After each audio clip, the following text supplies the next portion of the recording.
What would drive a 23-year-old poor mechanic to marry a mysterious woman more than twice his age? Just 7 days after meeting her?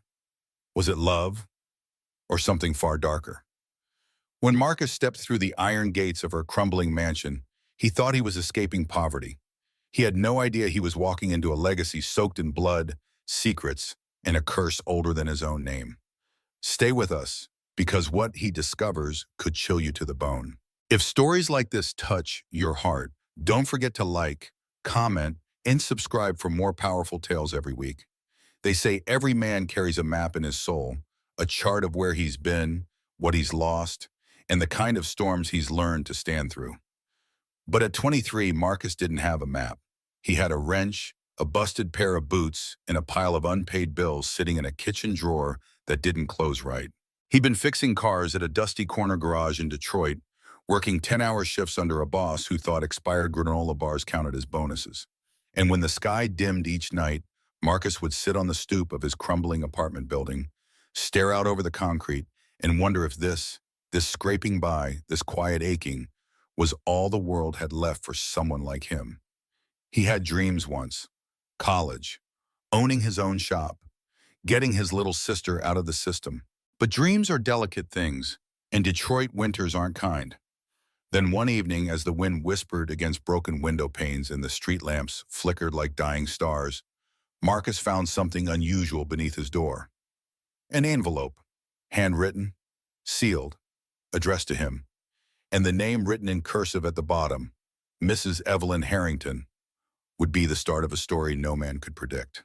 The cafe sat quietly on the forgotten edge of the city, an old relic with lace curtains, chipped teacups, and the smell of warm cinnamon tucked deep in its floorboards. Most folks had long stopped coming to Minerva's cafe, except maybe for the regulars who preferred their memories brewed stronger than the coffee. Marcus stood at the door, unsure whether to walk in or turn around and chalk this up to a prank. The little bell above the entrance rang as he stepped inside, and for a moment, time seemed to pause. There she was, sitting by the window as if the world outside had been painted just for her, was a woman unlike anyone he had ever seen. She didn't just sit, she existed with purpose. She wore an ivory trench coat that glowed faintly in the lamplight, her long silver hair pinned into an elegant twist, not a strand out of place. A delicate black scarf wrapped around her neck like something out of an old Parisian film, and her hands, thin, graceful, as if carved from porcelain, lifted a china teacup to lips painted in the softest shade of rose. She looked like she had stepped out of a photograph from 1963, untouched by time, untouched by ruin. Marcus felt out of place in his only good shirt, worn jeans, and the weight of too many hard years sitting on his shoulders. "Marcus," she said without looking up. Her voice was precise, controlled. "You came. That's good." He pulled out the chair across from her slowly, his body tense. "Who are you?" he asked. "How do you know my name?" Finally, she raised her gaze, eyes the color of old storm clouds locked with his. "Let's just say," she began, stirring her tea with intention, "I know more about you than you think." She said it without arrogance, just quiet certainty. "I know you're loyal," she continued. "I know you're exhausted. I know you tried to finish school, but life got in the way. I know you've taken jobs that would break most men. And I know you're standing at a crossroads." Marcus swallowed, trying to steady the unease rising in his chest. "You a social worker or something?" She smiled, but it didn't reach her eyes. "No, Marcus, I'm not here to counsel you. I'm here to offer you a contract." He blinked. "What kind of contract?" "A marriage," she said. The word landed in the space between them like a dropped stone in a quiet pond. Marcus leaned back in his chair, stunned into silence. "I want you," she continued calmly, "to marry me, legally, on paper, nothing more, no intimacy, no obligations beyond appearances." Marcus stared at her. "Lady, you're old enough to be my grandmother." "I am," she nodded without offense. "And I've made peace with that. But I'm offering you something no one else has. Freedom. A new beginning. I'll clear your debts, support your goals, protect your sister's future. In return, I need 30 days of your life and your name on a line." He let out a small, disbelieving laugh. "This is a scam, right?" No, she said, this is survival, yours and mine. Marcus looked at her, at the unwavering calm in her face, at the absolute lack of desperation. This wasn't a con, it was a proposal. Why me? He asked finally. Her answer came soft and slow, like autumn wind rustling old leaves. Because the world forgot you, Marcus. But I didn't. The morning of the wedding came quietly, without fuss, without joy, and without flowers. Marcus had barely slept the night before. He'd laid awake on the thin mattress of his apartment, staring at the water-stained ceiling, wondering if he was trading one kind of prison for another. But when dawn came, there was no second guessing. Not with the landlord pounding on the door about late rent. Not with his little sister's foster placement hanging by a thread. At precisely 8 a.m., a sleek black car pulled up outside his building. No driver exited, just a quiet hum and a sealed envelope waiting on the front seat with his name. Welcome to your new life. No signature, no instructions, just the weight of those 7 words. Marcus slid into the back seat, and the car glided through the Detroit streets as if on rails, leaving behind cracked sidewalks, liquor stores, boarded-up windows, and every piece of the life he knew. The city faded. Trees thickened. The air grew quieter. And then, the gate. It rose from the earth like it had been there since time began, iron twisted into ancient shapes, tall enough to swallow the sky. Beyond it stood the Harrington estate, cloaked in ivy and shadows. Red brick walls, white pillars, windows like eyes that didn't blink. It wasn't just a house. It was something else. Something watching. The wedding took place that evening in the garden, if you could call it that. Rows of dying rose bushes lined the path to a stone fountain that no longer ran. The air smelled faintly of mint and mildew.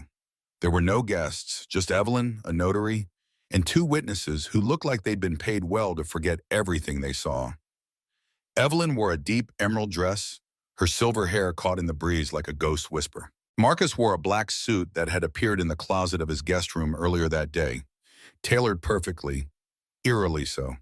They signed papers, took a single photo, no kiss, no vows, just a soft clink of 2 wine glasses in Evelyn's toast.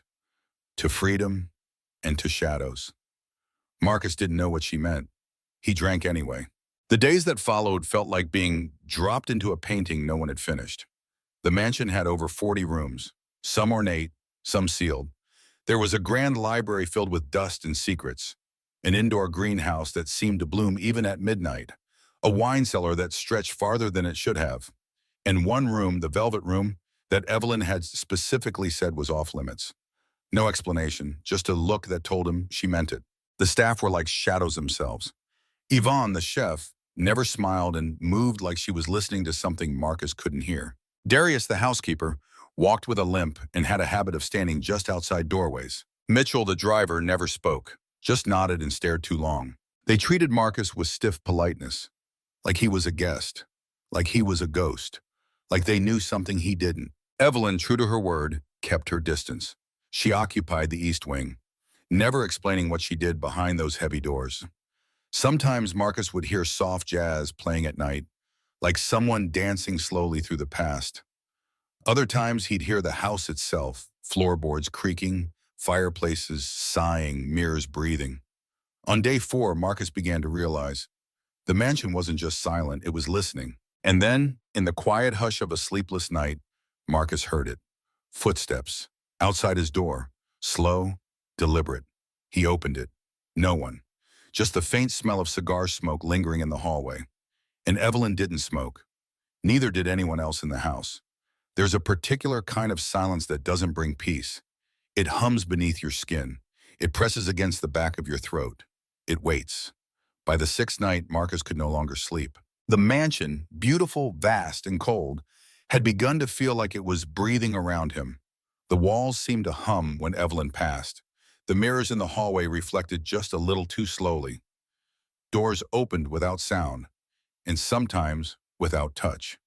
He hadn't seen Evelyn all day. Dinner had been left on a tray outside his room, untouched.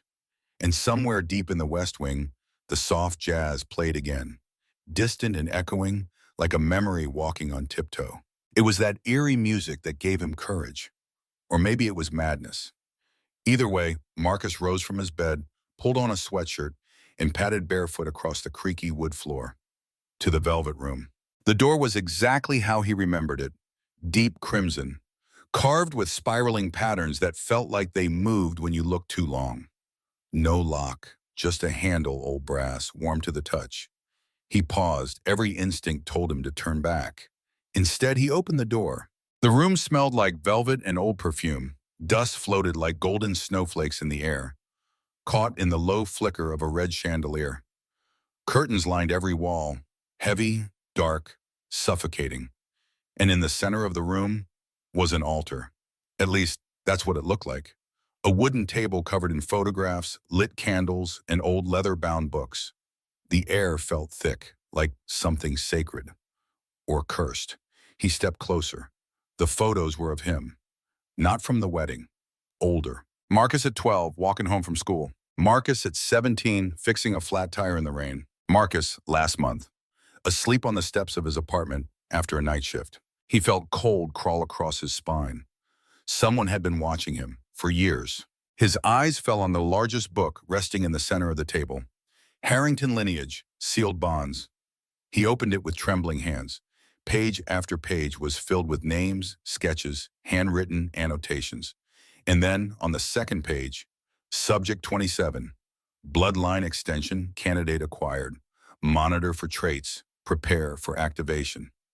Marcus stared at the illustration. The boy on the page looked like him, exactly like him. He backed away, breath ragged, heart pounding, and that's when he heard it. A voice, right behind him. You weren't supposed to see that. He spun around at Evelyn. But not the Evelyn he had seen in the cafe. This Evelyn was something else. Her eyes were darker, her face more angular, her voice calm but sharp like the edge of a knife wrapped in silk. Marcus tried to speak, but no words came. You've been chosen, she said simply. And no, you don't understand, not yet. But you will. What is this? Marcus whispered. What did you do to me? She stepped closer, her face unreadable. I didn't do anything, she said. I merely set the table. You, Marcus, were born for this. Evelyn stood by the altar, her hands folded neatly, as if what lay before them were nothing more than old family photographs. But Marcus could feel it now, the weight of centuries pressing down on the air. The way the candles flickered even when the room was still. The way her shadow didn't quite match her body. You're not just some poor kid who got lucky, she said softly, almost with pity. You're the last piece of a long, broken puzzle. He backed away. This is crazy. You said this marriage was just a transaction, a contract. Evelyn tilted her head. It was until the seventh day. That's when it becomes eternal. Marcus's stomach twisted. He clenched his jaw. What does that even mean? She walked to the window and drew back the curtain. The sky outside was too dark for evening. The stars had vanished. You felt it, haven't you?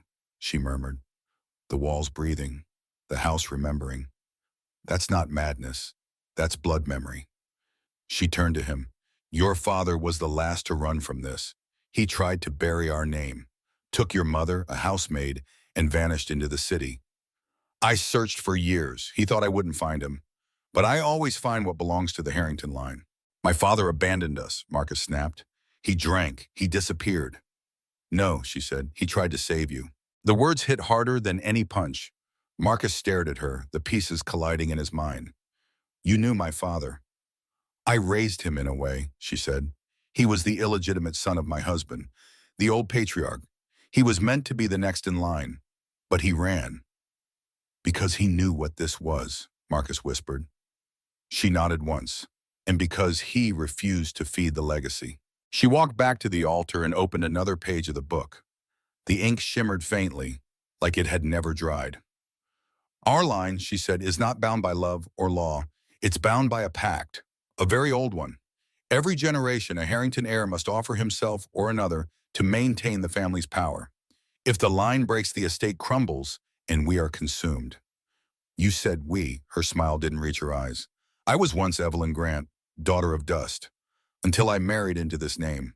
And now I've lived longer than most women dare. Marcus's breath caught. You, you're not 65, are you? She chuckled lightly. Not even close. The room seemed to shrink around him. You used me, Marcus said, voice low. You've been watching me for years, grooming me. I gave you a choice, she said. You could have walked away, but you signed the contract. He stepped closer, fury rising. You never told me what it meant. Because the truth would have scared you, she said softly now.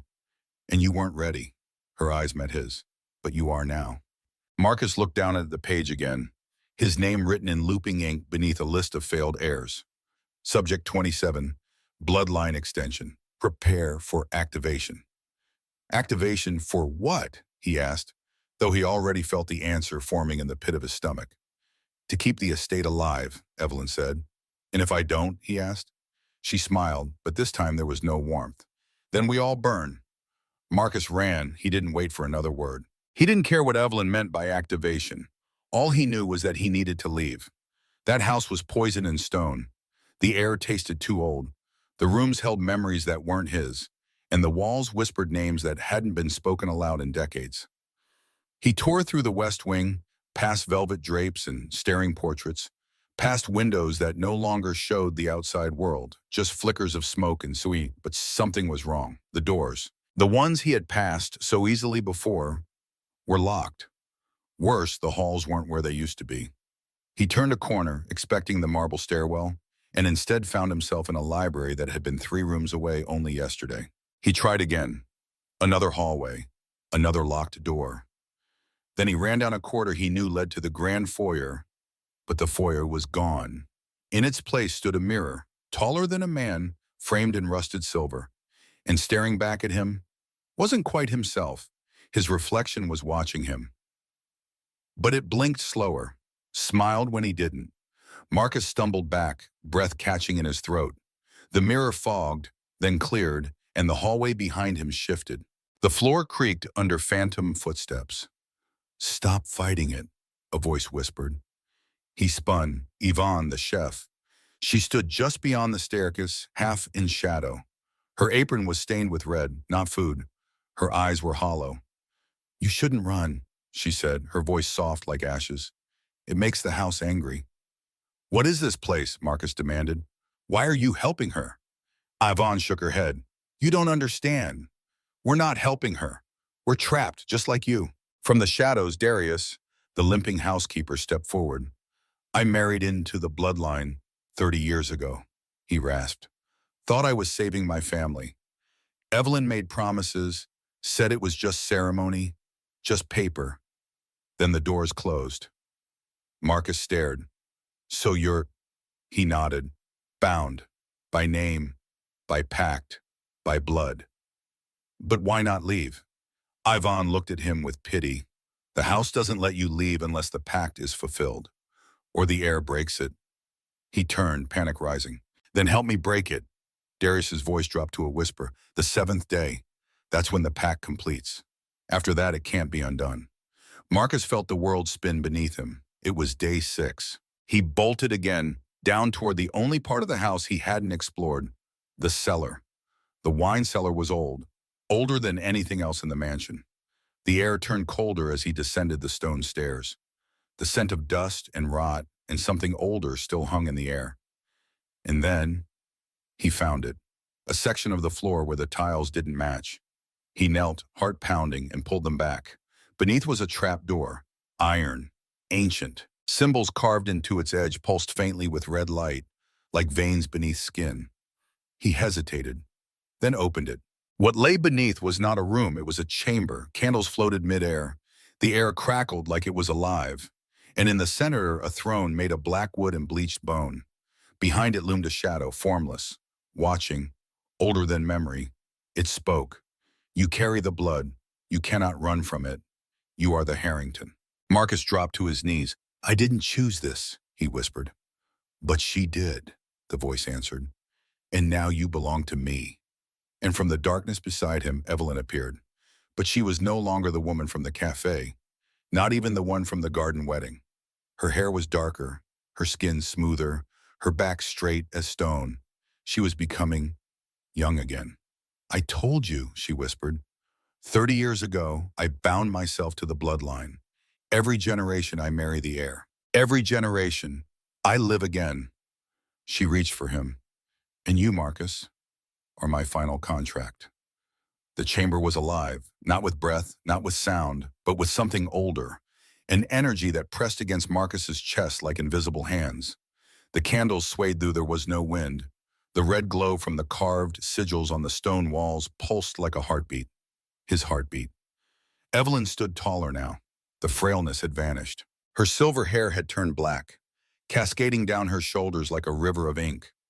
Her posture was elegant and commanding, and her face was young, not 65, maybe not even 40. It was as if time had peeled away, revealing who she used to be, or who the ritual demanded she become again. Marcus stepped back, clutching the leather-bound book still tucked under his arm, the Harrington lineage, the very contract that bound them all. The voice from the throne rumbled again. You are the heir, the chosen, the final offering, the pact is sealed. Evelyn turned toward Marcus, eyes glowing faintly. It's done, she said. You married me. You signed your name. You stood under the moonlight and drank from my glass. Every mark has been met. Tonight, I live. You pass. The bloodline continues. No, Marcus whispered. His voice cracked, but inside him something else stirred. Not fear, anger. No, he repeated, stronger. Not me, not this time. Evelyn's brow furrowed. You don't get to choose, Marcus. We choose you. He pulled out the lighter from his pocket, old, dented, the one his father had left behind when he vanished years ago. Marcus had never used it, until now. I may be your heir, he said, holding up the book, but I'm not your sacrifice. And with a flick, he lit the flame. The fire licked the corner of the ancient leather. The book sizzled, then caught. The sigil screamed, not in sound, but in vibration.